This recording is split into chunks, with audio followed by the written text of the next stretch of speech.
तो दिल्ली में अरविंद केजरीवाल के इस्तीफे के ऐलान के साथ ही लगातार सियासी हलचल बढ़ी हुई है। आपको बताएं कि मुख्यमंत्री अरविंद केजरीवाल के घर पर नेताओं के आने जाने का सिलसिला लगातार चल रहा है।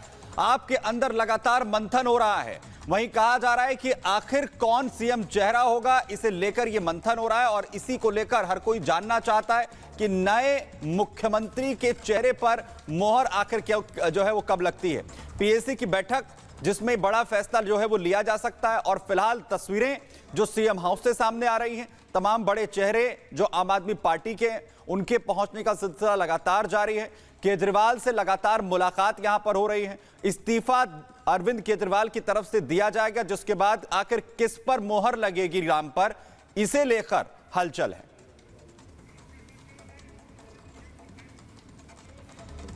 और सीधे ग्राउंड जीरो पर चलेंगे। जतिन हमारे सहयोगी हमारे साथ जुड़ गए हैं, उनके पास जाना चाहेंगे। जतिन, देखिए लगातार जैसे ही अरविंद केजरीवाल ने अपने इस्तीफे का ऐलान किया, सियासी गलियारों में हलचल तेज हो गई है। इस समय वहां क्या सुगबुगाहट मिल रही है?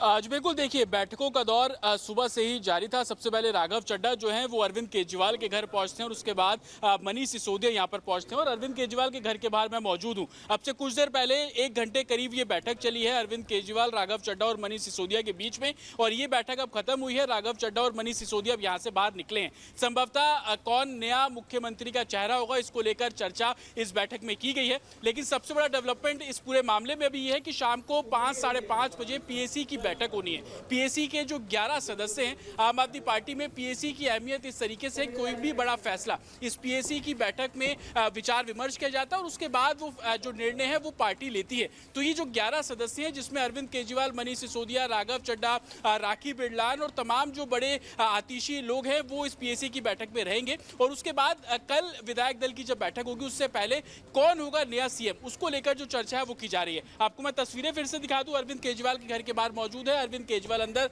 लगातार मौजूद है और नेता जो है वो अरविंद केजरीवाल के घर पर पहुंच रहे हैं और कौन नया सीएम होगा उसको लेकर चर्चा जो है वो की जा रही है। सोर्सेस का ये भी कहना है कि अभी तक दिल्ली सरकार में 5 मंत्री थे, अब उनकी संख्या 7 कर दी जाएगी, यानी कि 2 मंत्री और इस नए सीएम के साथ जो है वो जोड़े जा सकते हैं। इसको लेकर भी इस पीएसी की बैठक में जो चर्चा है वो की जा रही है। सबसे बड़ा नाम इसमें आतिशी को लेकर सामने आ रहा है कि आतिशी के नाम पर मोहर लग सकती है, लेकिन आधिकारिक तौर पर अभी कुछ भी नहीं बोला जा रहा है। अरविंद केजरीवाल द्वारा यही बोला गया है कि वो रिजाइन करेंगे, विधायक दल की बैठक होगी और उस बैठक के बाद जो भी पार्टी तय करेगी, जो विधायक तय करेंगे, उनको नया जो मुख्यमंत्री है वो बनाया जाएगा। आपको बता दें कि फरवरी तक बिल्कुल, और सबसे ज्यादा इंतजार इस बात का है, जो सियासी हलचल बढ़ी हुई है जतिन, कि आखिर नया चेहरा मुख्यमंत्री का कौन होगा।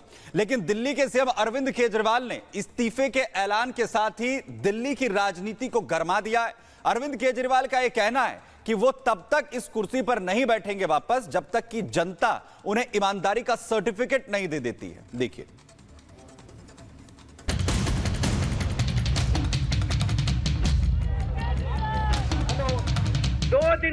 आज से 2 दिन के बाद मैं सीएम की कुर्सी से इस्तीफा देने जा रहा हूं। जब तक चुनाव नहीं होते तब तक मेरी जगह आम आदमी पार्टी से कोई और मुख्यमंत्री बनेगा। देश और दिल्ली की जनता जानना चाहती है 48 घंटे का राज क्या है। सुप्रीम कोर्ट को भी ये डर है कि ये आदमी जाकर जो सबूत है उसके खिलाफ उसको मिटा देगा। जेल से बाहर आने के 2 दिन बाद केजरीवाल ने इस्तीफे वाला दांव चला है। हरियाणा में चुनाव और दिल्ली में होने वाले चुनाव को लेकर पार्टी इसे मास्टर स्ट्रोक बता रही है, लेकिन इस्तीफे की कहानी कुछ और है, जो जमानत की शर्तों से जुड़ा है। क्योंकि केजरीवाल सिर्फ नाम के सीएम रह गए हैं। वो न दफ्तर जा सकते हैं, न कुर्सी पर बैठ सकते हैं, न फाइल पर साइन कर सकते हैं। ऐसे में आपके मुखिया यानी अरविंद केजरीवाल के पास दूसरा विकल्प बचा क्या था? सीधे तौर पर कहा जाए तो केजरीवाल को इस्तीफा देना जरूरी नहीं, मजबूरी है, क्योंकि सुप्रीम कोर्ट ने केजरीवाल को आजाद तो किया, लेकिन सीएम के तौर पर उनकी ताकत को कैद कर लिया है। जो पीड़ा मेरे मन में है वो पीड़ा मनीष जी के मन में भी है। इनके लिए भी वही सब कहा गया जो मेरे लिए कहा गया है। मनीष जी का भी कहना है कि ये दिल्ली के उप मुख्यमंत्री और शिक्षा मंत्री और मंत्री का पद तभी संभालेंगे जब दिल्ली की जनता कहेगी कि मनीष सिसोदिया ईमानदार है। तो मैं और मनीष सिसोदिया, हम दोनों का फैसला आपके हाथ में है, जनता के हाथ में है।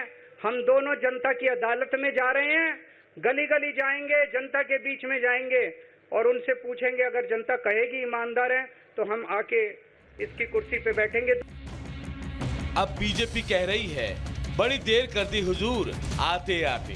साथ ही सवाल पूछ रही है कि इस्तीफे के लिए आखिर 48 घंटा क्यों? क्या इस्तीफे के ऐलान के पीछे कोई गेम प्लान है?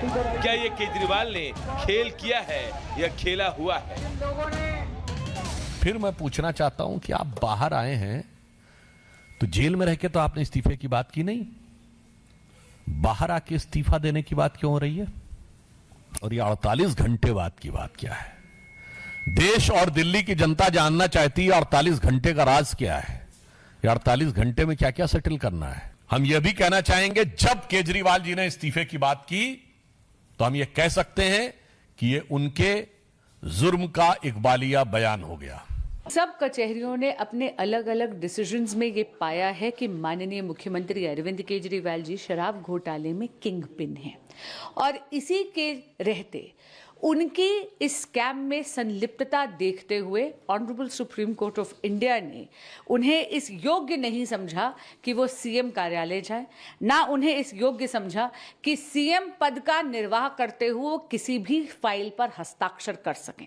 अरविंद केजरीवाल जी के इस्तीफे का फैसला उस दर्द से आया है कि कहीं कोई ऐसा दिल्ली वाला ना हो जो सोच रहा हो कि मैं भ्रष्टाचारी हूं, जो सोच रहा हो कि मैंने जनता का पैसा खाया है।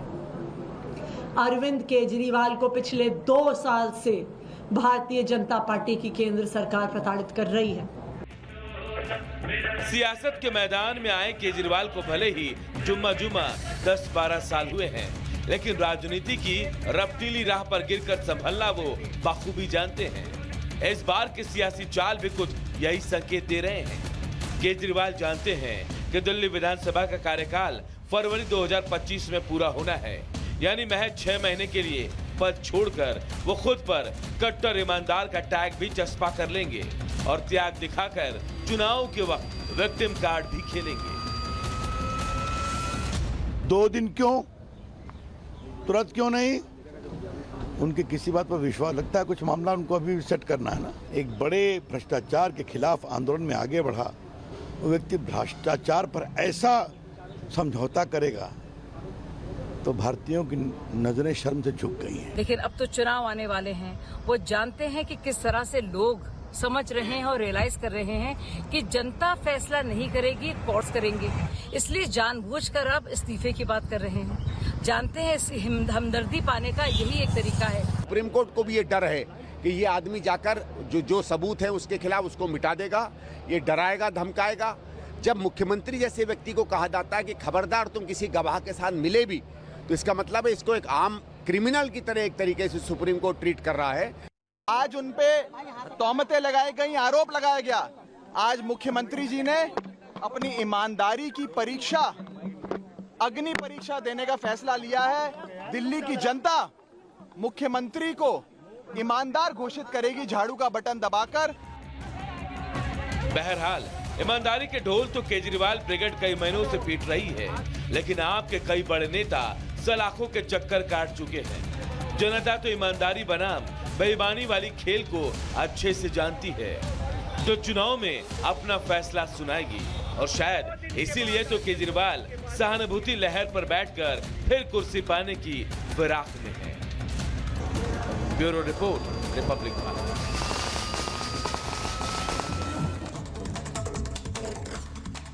और आगे बढ़ते हैं। समाजवादी पार्टी के विधायक जाहिद बेग और उनकी पत्नी पर गिरफ्तारी की तलवार लटक रही है। आपको बता दें कि नौकरानी के सुसाइड के मामले में जाहिद बेग के जो बेटे हैं उनको गिरफ्तार किया गया है। बेटे की गिरफ्तारी के बाद से ही जाहिद बेग और उनकी पत्नी फरार हैं। पुलिस उनकी तलाश कर रही है।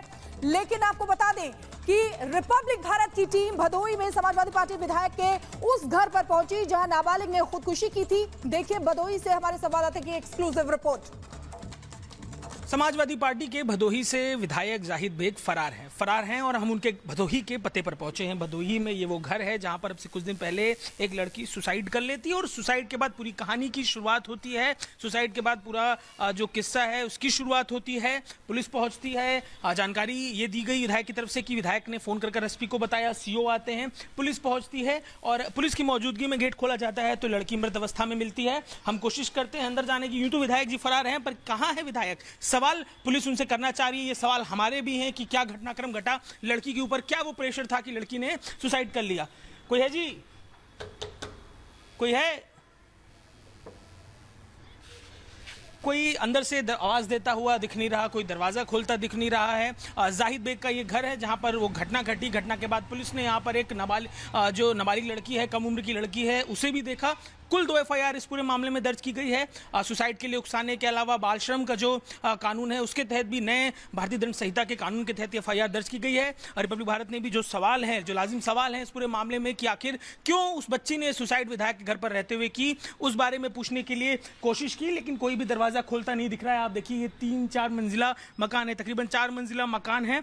मकान इस समय घर में कोई मौजूद है ऐसा लगता नहीं है। बेटा पूछताछ के लिए पुलिस उनके बेटे को लेकर जा चुकी है। खुद विधायक और उनकी पत्नी फरार हैं और इस पूरे मामले में पूछताछ करने के लिए रिपब्लिक भारत जो भदोही का घर है विधायक का, वहां पर पहुंचा, लेकिन कोई जवाब नहीं मिल रहा है। तो लगातार भदोही में समाजवादी पार्टी के विधायक पर गंभीर सवाल खड़े हो रहे हैं और साथ ही गिरफ्तारी की तलवार भी लटकती हुई नजर साफ तौर पर